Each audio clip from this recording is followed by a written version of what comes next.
Welcome to the P.A.S. Report Weekly Roundup Podcast.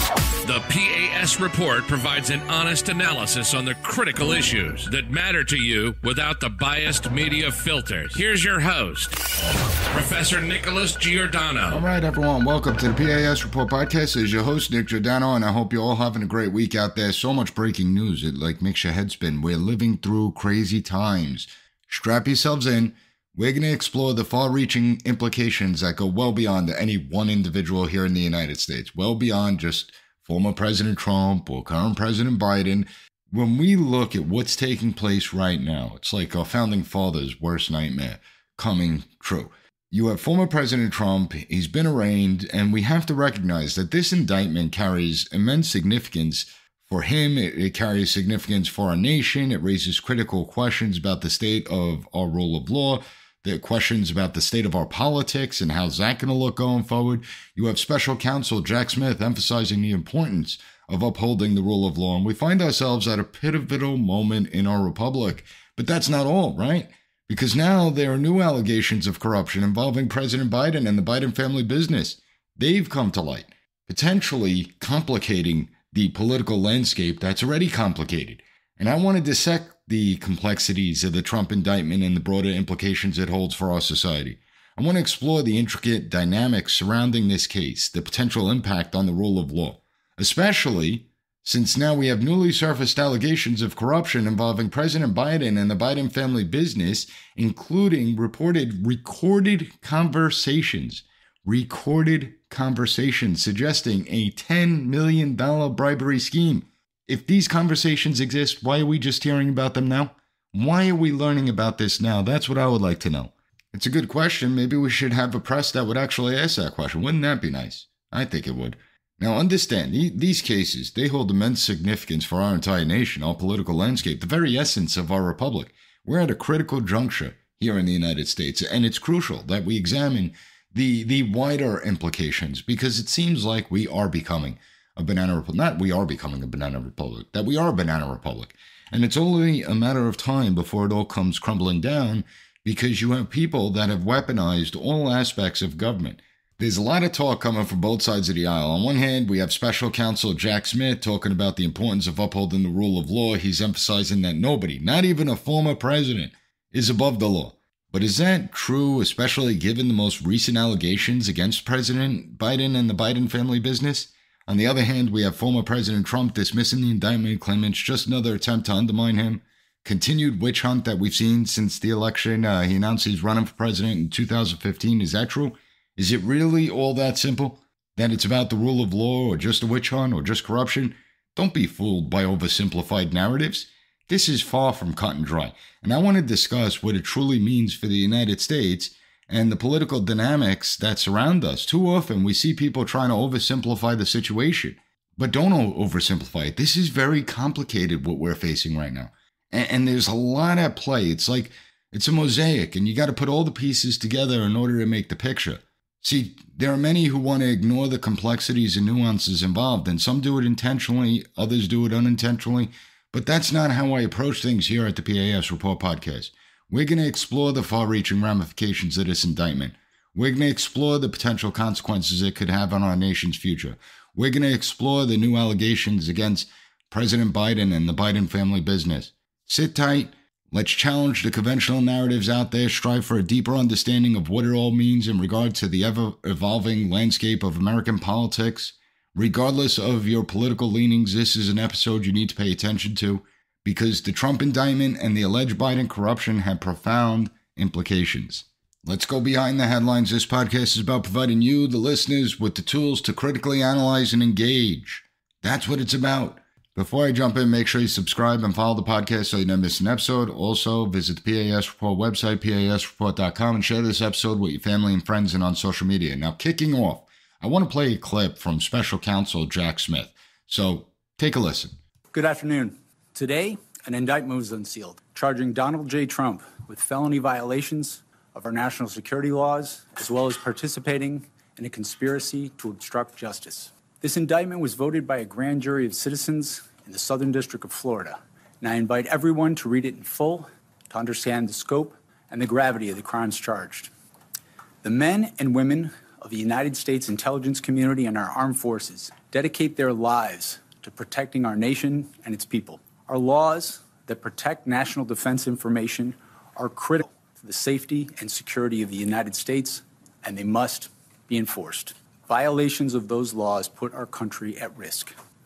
Adherence to the rule of law is a bedrock principle of the Department of Justice, and our nation's commitment to the rule of law sets an example for the world. We have one set of laws in this country, and they apply to everyone. Applying those laws, collecting facts, that's what determines the outcome of an investigation. Nothing more and nothing less. The prosecutors in my office are among the most talented and experienced in the Department of Justice. They have investigated this case hewing to the highest ethical standards, and they will continue to do so as this case proceeds.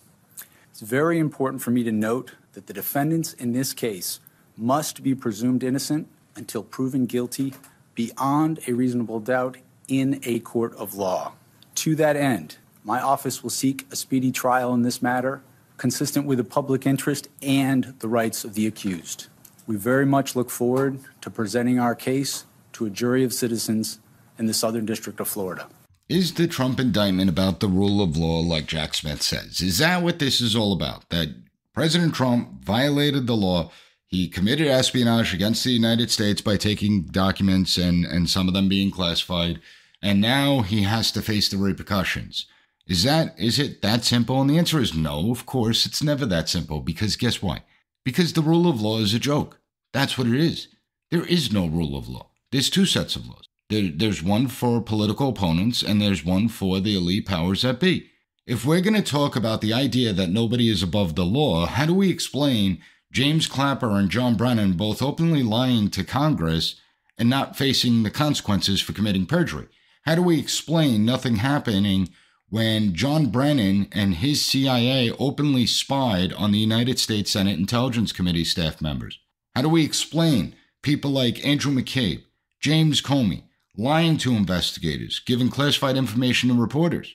Peter Strzok using government resources to target a presidential campaign. The FBI lying to the FISA court, manipulating evidence, actually changing documents, submitting to the court and certifying it. And nobody's held accountable. So let's not pretend that people aren't above the law. You have Adam Schiff, who leaks classified information at least once a month. But really, I mean, just look at Hillary Clinton and Joe Biden. I mean, let's look at those two figures, because people will say, well, you're bringing up something with Hillary Clinton that's, 10 years old, and guys need to get over Hillary Clinton. The FBI investigated and said there was nothing there. No, that's not the case. And this is what really aggravates me when it comes to people on the other side of the political aisle. Listen, if you're going to be fair, be fair. Like, I'll call President Trump out. I don't care. He shouldn't have had the documents. He should have just gave them back. Why he picked this fight, I don't know. Why he just didn't give the documents back, I don't have an answer for that. Sometimes he's his own worst enemy. He creates his own problems. He could have easily have just said, okay, you want these documents? Here, take them back, and that's it. Be done with it. So I'm not going to defend that. Now, should President Trump be criminally charged? Is this about actual violations of the law, or is this political targeting? Well, that's a different question. In my opinion, constitutionally, you can charge the president or a former president under the Espionage Act for holding classified documents or for holding any documents. I mean, when we look at the charges against the president, former President Trump, you see it's national defense information. So it doesn't even have to be classified. As long as they could sit there and certify it's for national defense, that gives them to lay claim to use the Espionage Act. But the Espionage Act is being abused in this way, because the Espionage Act does not apply to sitting presidents or former presidents, unless the president has somehow sold this information that we don't know about, but that's not what's being alleged in the indictment. Did he show it to a foreign entity or a foreign agent? We haven't learned about that in this indictment. The reality is that the Presidential Records Act is what governs the president and the former president. And that's what we should be looking at, because if it is the Presidential Act, now this doesn't let President Trump off the hook. It's not saying that he didn't do anything wrong. But if we're going to look at the Presidential Records Act, under the Presidential Records Act, the United States shall reserve and retain complete ownership, possession, and control of presidential records. the official records of the president and his staff are owned by the United States, not by the president. So now when we're looking at the Presidential Records Act, well, that would have been a much more suitable thing to charge him with. But see, the problem is, and this is how you know it's a lot of it's political, is that the Presidential Record Act is not a criminal violation. It's actually a civil violation, meaning that they can't take President Trump, put him on a trial, and attempt to throw him in prison if he's found guilty by a jury of his peers, which, let's be honest here, I mean, we talk about a jury of your peers. Is there anyone in this country, any place in this country, where you could possibly have a fair trial where the jury pool isn't tainted? I mean, let's just be honest about that, okay? There's not a jury in hell that's not going to be openly biased. Okay, if you have Trump supporters on that jury, they're going to vote not guilty, regardless of whatever evidence is shown. If you have Biden supporters or Democrats or staunch anti-Trumpers on the jury pool, they're going to vote guilty, that he should be convicted, no questions asked. I mean, let's just be honest about that. I mean, the one thing I will say is President Trump's lucky that this is in Florida. You wouldn't want this case being in Washington, D.C., that voted for your political opponent by a margin of like 94% to 4%. That would be bad news. But again, getting back to the whole idea of the Presidential Records Act, it doesn't suit the narrative. It doesn't fit what they're trying to do. And that is ultimately to destroy President Trump, to make sure that he does not successfully become the 47th president of the United States. It's clear as day. And don't forget, people want to say, you have the Attorney General Merrick Garland saying, I left this all to Jack Smith, and Jack Smith is the one that's making decisions. We didn't have any input from the White House whatsoever. Well, we know that's a lie, right? Because we know that they lied when the Mar-a-Lago raid happened. You had Attorney General Merrick Garland say that the White House was not notified that the Mar-a-Lago raid was going to take place. And sure enough, what did a White House record show? Well, it shows that they were notified that the Mar-a-Lago raid was going to take place.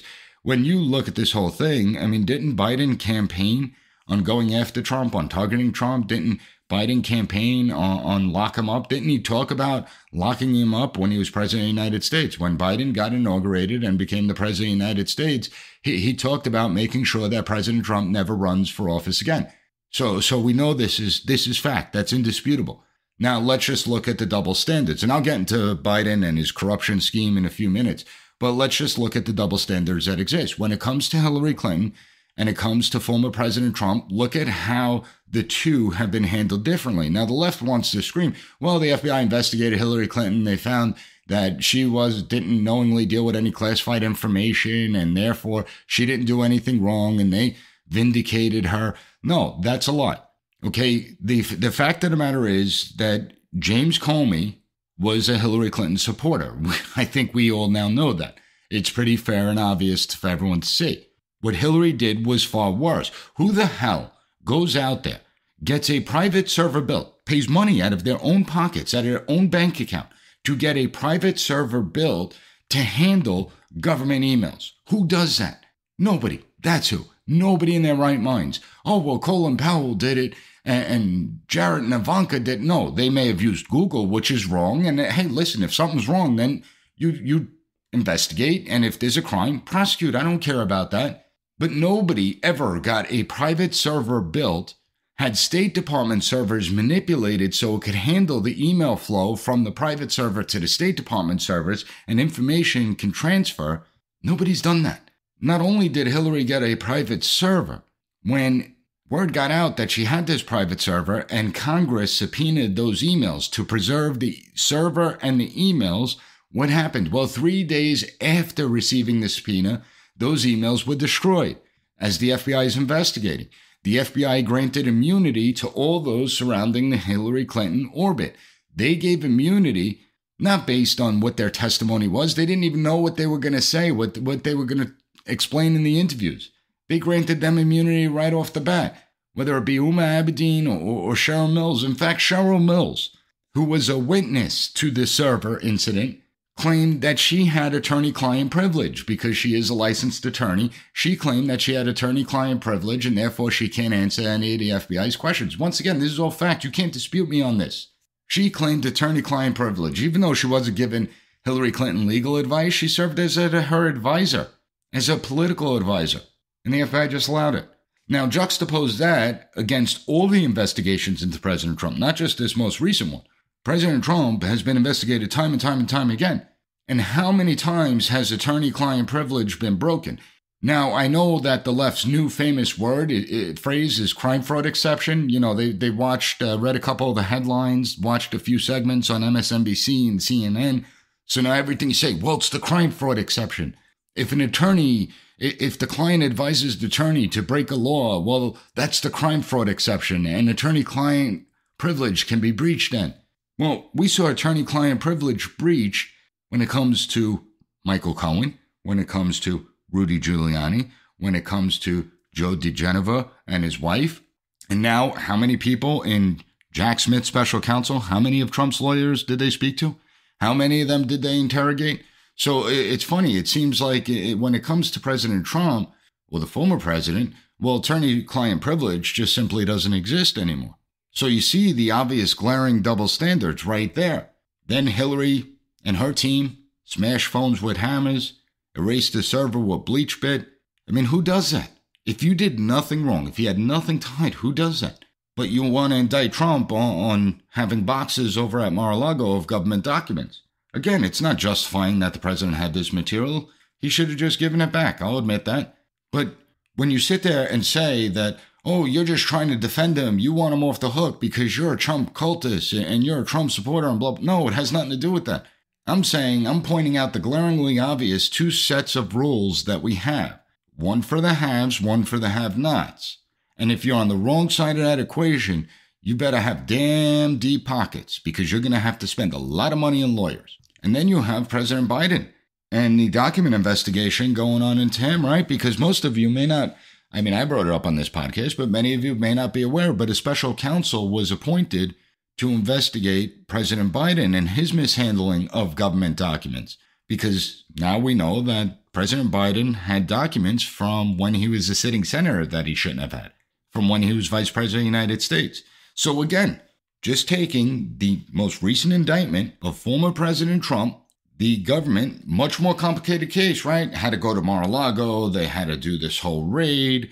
They had to investigate and speak to all these different people in the Trump orbit, including people from the Secret Service, including guests at the hotel staff, advisors to the president, his lawyers. The special counsel was able to wrap all that up in 7 months. Special counsel was appointed in November, and now we got the indictment here in June. 7 months. Well, it was only a few weeks after the special counsel was appointed in regards to former President Trump that we had the special counsel appointed into current President Biden. Have you heard anything leak out about that? Does anyone know where that investigation stands? Oh, but the Biden team, they cooperated with the DOJ. They cooperated. They're cooperating with the special counsel. Well, are they really? Let's be honest about this thing.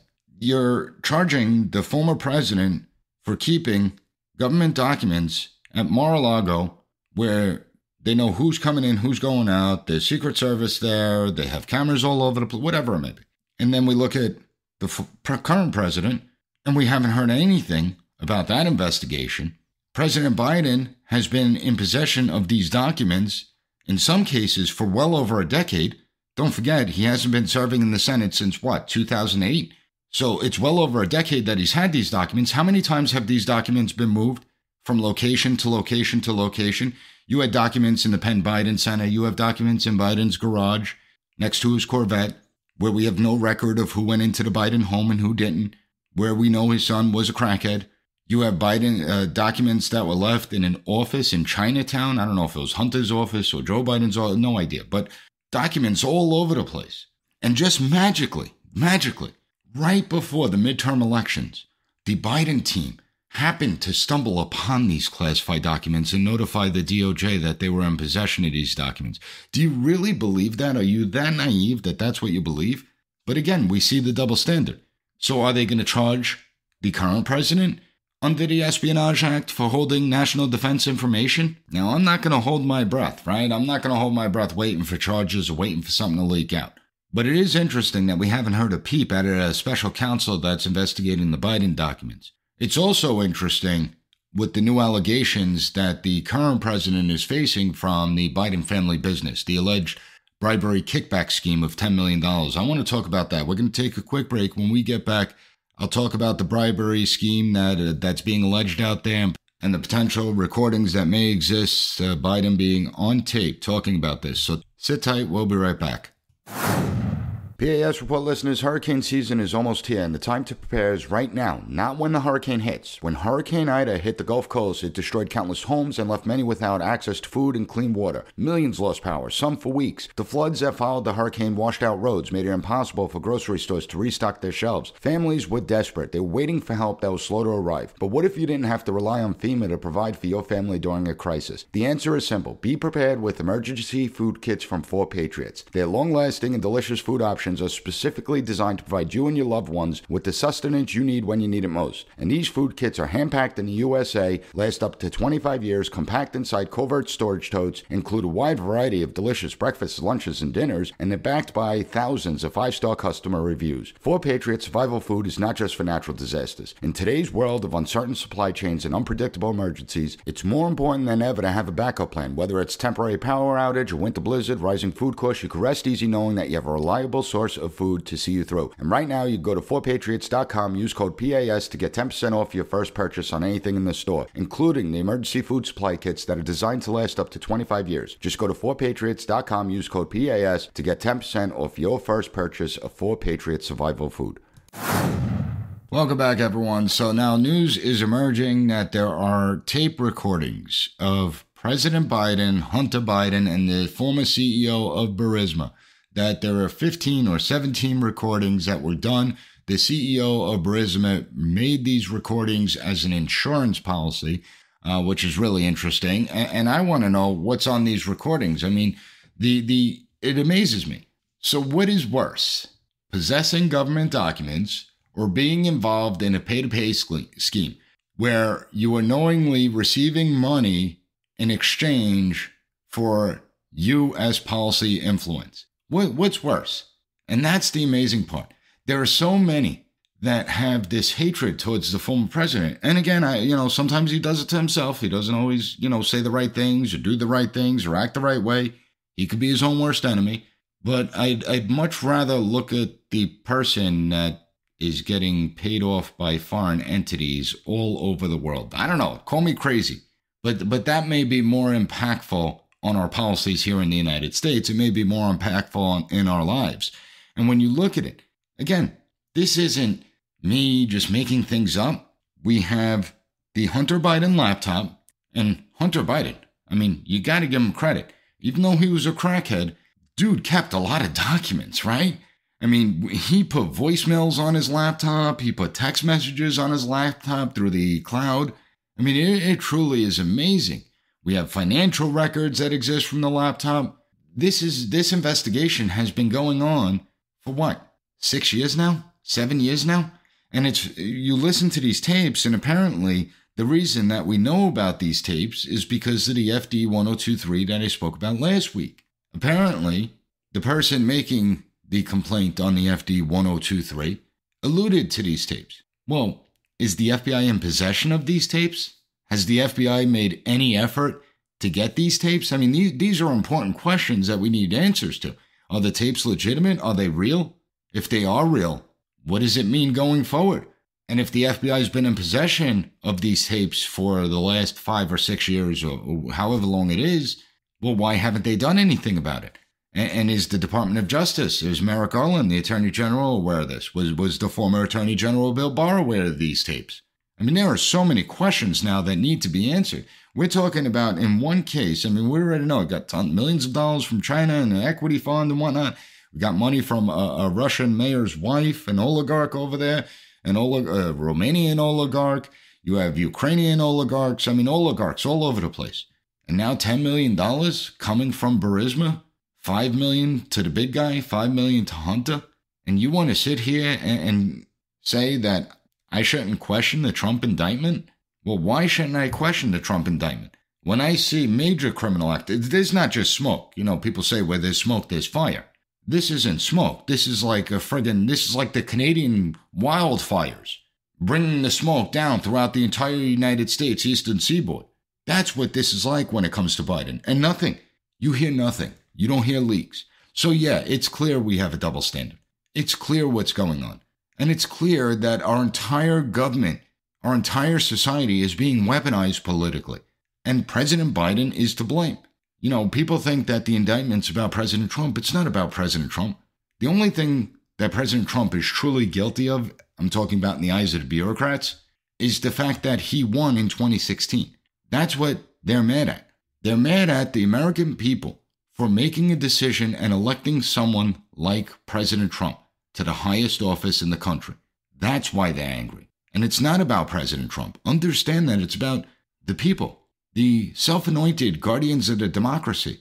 They believe that the people are dumb. They believe that the people made a huge mistake, and therefore it's their job to correct that mistake. And you have people like President Biden that pushes this narrative forward. Remember this one? We must be honest with each other and with ourselves. Too much of what's happening in our country today is not normal. Donald Trump and the MAGA Republicans represent an extremism that threatens the very foundations of our republic. Now, we all know that President Biden doesn't write his own speeches. We know that. So this was his people putting this in his speech, declaring nearly half the country as fascist, as extremists, as the biggest threat that this republic has ever faced. Do you think that that's just rhetoric? That's not just rhetoric, because all we have to do is tie in the Biden administration's national strategy for countering domestic terrorism. I still can't for the life of me understand why Republicans aren't speaking about this national strategy. I still can't for the life of me understand why Republicans and conservatives in the media don't speak about the national strategy for countering domestic terrorism. I brought up this document literally 2 years ago. It's actually almost a 2-year anniversary since this document was first released, and I went on Tucker Carlson to talk about it because I saw the threat it posed. Where it talked about anti-government, anti-authority sentiment. And if you express these sentiments, you could be declared a domestic terrorist. It didn't define what anti-government or anti-authority actually means, what it pertains to. Anyone who criticizes government could be deemed anti-government. It constantly used left-wing talking points as examples of domestic extremists, domestic violent extremists. It talked about the growing apparatus between government, the private sector, serving as the eyes and ears. The national strategy explains the need to monitor and censor social media, to control the supply and demand of information out there. That's all laid out in the national strategy. When you look at the last pillar 4 of the national strategy, it talks about the only way to start to lessen the threat of domestic terrorism. The only way is to adopt a far-left agenda. Get rid of the guns. Introduce CRT in schools. Have a bigger government apparatus. It amazes me that so many ignore this document because, again, it's all tied in together. What did we see after the national strategy? We saw parents being threat tagged as potential domestic terrorists because they didn't like what their children were learning in schools, and they had the nerve, the audacity to complain at school board meetings. We saw the government start to mobilize what they called the Disinformation Governance Board. They said it never went into effect, but they're still monitoring speech. Understand that. And they're having higher education build out a whole censorship apparatus that they want to put in every single newsroom that exists. You have this new Office of Domestic Terrorism. Has anyone asked, what has this office been doing? What have they been up to? What are they investigating? What powers do they have? Nobody asks that. We have the FBI memo talking about traditional Catholics being potential violent extremists. You have raids going on pro-life protesters. I mean, what we're witnessing is truly horrific. But yet everyone wants to get bogged down in the personality, right? That it's all about personality. He says the wrong thing. He acts the wrong way. He doesn't conduct himself well. President Biden's old. He's senile. Everyone gets bogged down in personality, but you're not seeing what's right in front of your eyes.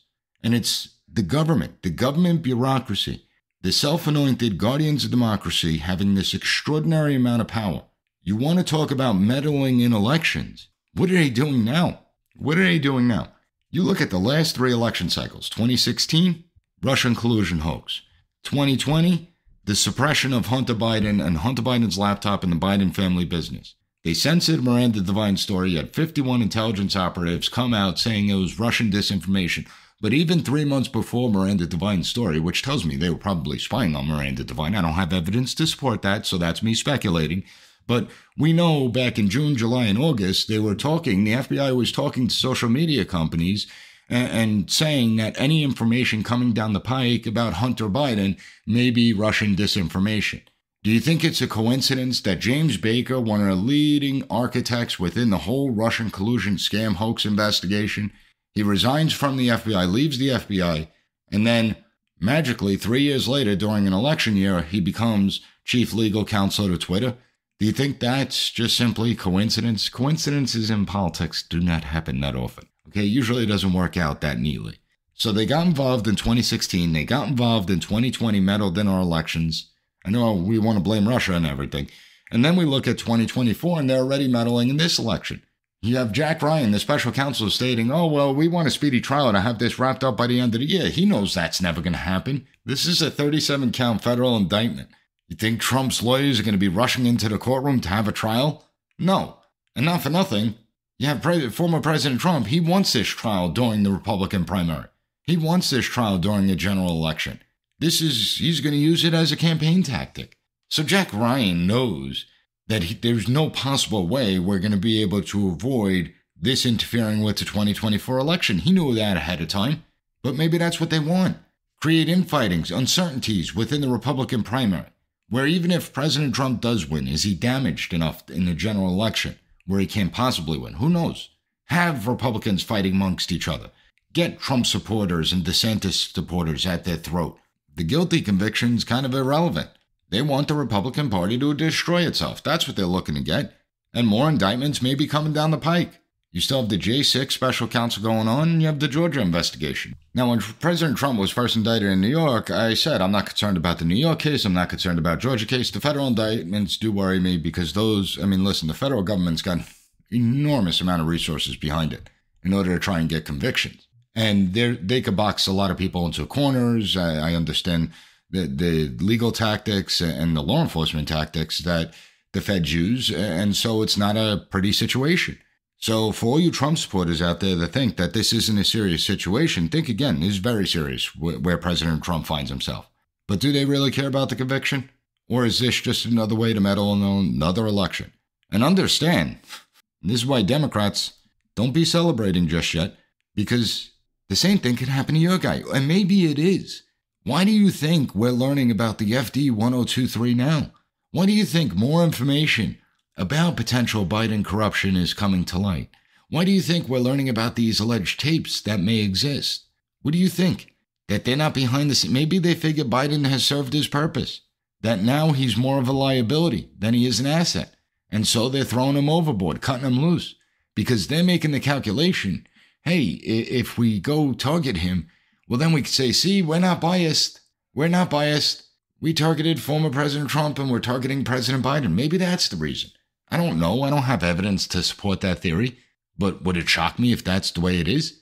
No, it wouldn't shock me at all. You know, I keep on telling everyone, what one side does to the other side in politics, sooner or later, the other side's going to do it.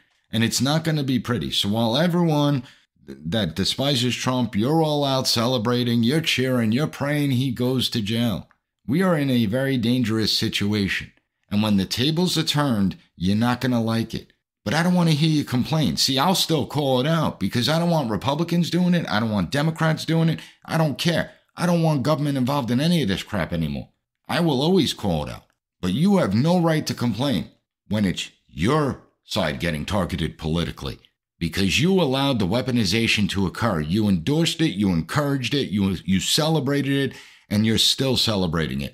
All because you're so short-sighted that you don't realize how dangerous and how quickly this could turn on you. And that's the problem we have in society. So we're going to keep talking Trump, Biden, Trump, Biden, Trump, Biden. But the real story is the government apparatus. The government bureaucracy that's thoroughly corrupt. The government bureaucracy that constantly abuses its power and is never held accountable. The self-anointed guardians of democracy behind the scenes. Well, why don't people trust the Department of Justice anymore? Why don't people trust the FBI? Well, it's because people like you, Professor Giordano, because you're constantly raising questions about them. You're constantly criticizing them. You're raising doubts about them. They did it to themselves through self-inflicted wounds. I used to celebrate these agencies. And then what happened? They lost their damn minds. And it started long before Trump. Understand that. Okay, the second that it was revealed that the NSA was collecting the metadata of every single American, that's when I grew concerned. That's when I knew something big was going on and something big was wrong. So it has nothing to do with Republican or Democrat. Stop just putting on the political labels and stop having on your political blinders. There is so much more at stake in this whole thing. I hope you found the content of this episode informative. If you did, please take 30 seconds to write a review on any podcast platform that allows it. Leave a 5-star rating and share this episode with your family and friends and on social media. I'm going to stay on top of this. I want to thank you for joining me today, and I'll be back on Monday with another great episode of the P.A.S. Report podcast.